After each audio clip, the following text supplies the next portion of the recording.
It looks like it is the start of an armed rebellion inside of Russia. It's a pretty dynamic situation, changing quickly.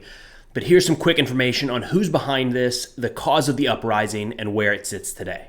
The Wagner Group is a Russian private military company led by Yevgeny Prigozhin. Before the war in Ukraine kicked off, they were primarily focused in Africa and the Middle East, where they served as an unofficial arm of the Russian government. Now, Wagner was essentially paid muscle for quite a few vulnerable governments in areas of the world where coups and military uprisings were a pretty common occurrence. In turn, one of Wagner's main areas of focus overseas has been suppressing dissent and coup-proofing friendly regimes. It's worth keeping Wagner's past work in mind as they advance through Russia. While the organization has recruited convicts during the war in Ukraine, and more on that later, they have a core of professional, well-trained soldiers that make up at least half of the organization. This isn't a group of ragged soldiers, but a force very effective in the information space and trained in assisting or preventing regime change. Now, the Central Africa Republic is a little bit different than Russia, but it's more practice in that realm than just about anyone else. Prior to the war in Ukraine, Wagner was largely viewed in this kind of gray area. They're not formally a part of the Russian government or the armed forces, but the two are pretty closely tied. Wagner has historically had pretty close ties with the FSB, Spetsnaz, Russian Special Forces, and the Ministry of Defense as a whole. I mean, in their expeditionary operations, they've regularly relied upon Russian military aircraft, transport, logistics, and medical services to support their forces in the field. But their being a private military company added just enough confusion to allow them to operate in places and ways that the Russian government could not.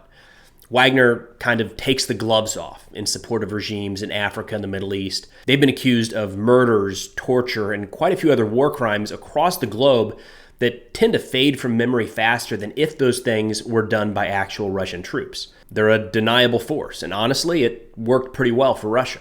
When the full-scale invasion of Ukraine kicked off in 2022, Wagner was involved almost immediately. They took part in a handful of battles across Ukraine, but really made their mark in Bakhmut. That's a battle that really took center stage in the war and became known for the significant loss of life on both sides as Wagner forces advanced through what was essentially just piles of rubble. This period of time is when Wagner started openly recruiting convicts into their ranks. They offered 6-month contracts, and if the prisoners survived, they would have earned their freedom and could then go home.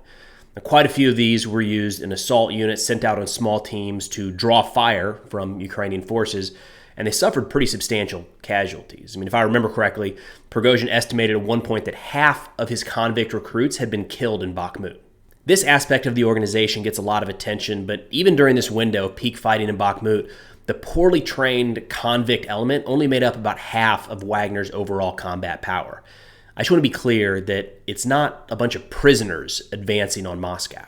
By the end of May, after months of bloody combat, Prigozhin declared victory at Bakhmut in what was the largest, most significant victory on the Russian side since the fall of Severodonetsk the previous June. This battle really put Prigozhin and the Wagner Group on the international stage, and as the fighting raged, he regularly was putting out statements speaking on how much better his men were than Russian soldiers, and before long started taking shots at Russian military leadership. He accused Russian Defense Minister Shoigu of withholding ammunition from his units in a video where he showed dozens of dead Wagner fighters yelling at Shoigu that this was his fault, that they died only because Shoigu and the Ministry of Defense gave them less than 10% of the necessary ammunition. This type of video calling out senior leaders inside of Russia wasn't the first, wouldn't be the last, but it raised a lot of questions. How was Prigozhin so confident in openly bashing Russian leadership? And was Putin concerned at all about this rise to stardom of this random mercenary group and their leader? It kind of made you wonder if someone in a significant position of power had Prigozhin's back. Then in early June, Wagner began to transition their positions in Bakhmut to Russian army units. There was some thought that Prigozhin was done with Ukraine, that he'd refocus his efforts on Africa and the Middle East, operations that were much more lucrative to him financially, but didn't necessarily put him in the international spotlight. In a recent conversation I had with Colin Clark, who studied Wagner long before this war kicked off, he predicted that Prigozhin would not just walk away. But when it comes to Prigozhin, do you think that he has broader ambitions outside of what he's doing right now, maybe inside of Russia, or do you expect him to kind of fade a little bit maybe and focus on some of their more external operations? It's really hard to know concretely, but I would say for, again, a guy that started off as a hot dog vendor, he's playing with house money in certain respects, right? Think about how his star has risen. If he were smart, he might call in his winnings and go home, and go find a nice place to retire. Maybe on the Black Sea somewhere, or in the broader Russian diaspora. I don't know. But I don't, he doesn't strike me as that kind of guy. I think he's the type that's going to go down in a blaze of glory. That roughly brings us to today, June 24th. Yesterday, Prigozhin put out maybe his most controversial statement yet, at least for a few hours. He questioned the rationale for the war in Ukraine entirely, saying that if denazification was the goal, why did Putin release all of the Azov prisoners of war in exchange for his crony and leave a bunch of Russian soldiers in Ukrainian captivity? He added that the only areas in the Donbass getting shelled before the invasion were Russian positions, contradicting the often repeated claim that Ukraine was killing ethnic Russian civilians, which was one of the reasons Putin cited for invading Ukraine. Russia was protecting their own. Even for Prigozhin, that was kind of a new level. And not long after this, reports started to come out that a Wagner camp was being hit by Russian artillery and rockets. Now, I'm not sure we've got a full accounting here quite yet, and Russian media did spend last night talking about how this was fake, all staged by Prigozhin. But staged or real, that appears to have been the trigger for Prigozhin to kick off his attempt at a military coup. Prigozhin's response to this essentially declared an open war on Russian leadership. In a statement, he said, quote, "PMC Wagner's Commanders Council made a decision. The evil brought by the military leadership of the country must be stopped. Those who destroyed today our guys, tens of thousands of lives of Russian soldiers, will be punished. After we finish what we started, we will return to the front lines to protect our motherland. We will deal with those who destroy Russian soldiers. Justice in the army will be restored, and after this, justice for the whole of Russia," end quote. If there was any doubt at all to their intentions, the Wagner Telegram channel went on to say that General Surovikin would face a tribunal for his surrender of Kherson last fall, that Defense Minister Shoigu has signed his death warrant, and that soon Russia will have a new president. All of this messaging was accompanied by a column of Wagner forces moving from their bases in Russian-occupied southeastern Ukraine to the Russian city of Rostov. Prigozhin there met with some Russian military leaders and later stated that the military facilities of Rostov were now under their control. Around this same time, Wagner announced that they had shot down 3 Russian helicopters attempting to attack their forces, and a video surfaced of what appears to be a successful strike against the Wagner column. In response to this, Wagner put out, quote, "The civil war has officially begun."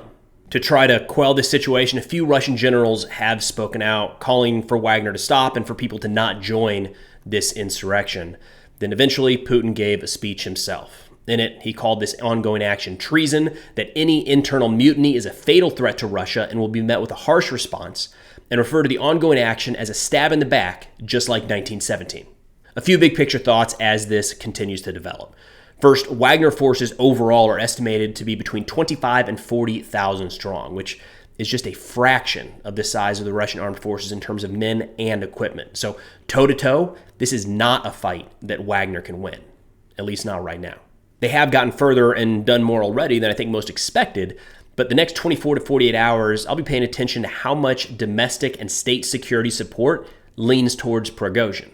That's something that's not quite clear as of yet. Wagner does, and for a long time has had support inside of Russia, but will people choose Prigozhin over Putin and Shoigu? That's something we'll just have to wait and see. Now, there have been some reports of Russian units laying down their arms, but it's not clear if they're necessarily joining Wagner or just not willing to fight against their fellow Russians. In terms of what this means for the war in Ukraine, short term, it may create an opportunity of chaos for Ukraine to seize the initiative in various areas of the front. Wagner was not holding frontline positions, and so far it doesn't appear that any regular Russian troops have been moved off the front to deal with this issue, but you can't discount the confusion that this is causing, and it's something that could be exploited by the Ukrainians. Jumping pretty far ahead here because I've seen this question arise, if we were to snap our fingers and Prigozhin is all of a sudden in power, which I want to stress is a long and likely bloody way away, the war in Ukraine would not end. Prigozhin has been in favor of this war, and there's no indications that he would end it if he had the ability to do so.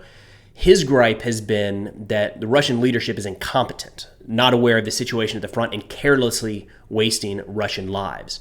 So Prigozhin or an ally of his taking over doesn't stop the war. It likely just alters the strategy we see being implemented.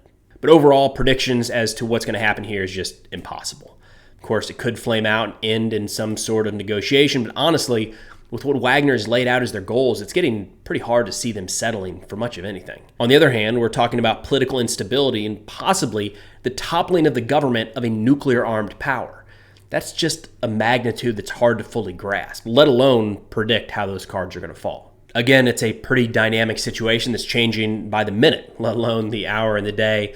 I'll do my best to try to keep you updated, but thanks for watching, and I'll see y'all next time.